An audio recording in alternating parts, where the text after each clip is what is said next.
Galing mo talaga ang aking galing. Hindi ko pa tapos. Binabasa ko. Nag-iisip ka pa. Yung sakin ka lang sasaya. Maniwala. Wala silang maitaya. Pagbungang ako na ang bumuka sa parang sentence ko na yan.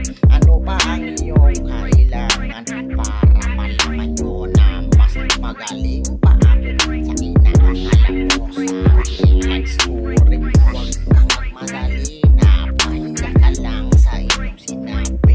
Di mo talaga kaya resistensya ng aking memorya. Para mo sa utak na mahina. Di uubra pag ako nagsalita. Nalulula ka lang sa mga ginawa mo sa akin. Hindi mo makitama. Fair para mo sa utak ko na puno ng vitamina. Sinitili ko na sa isip ko. Pinag-aralan ko mga reason mo.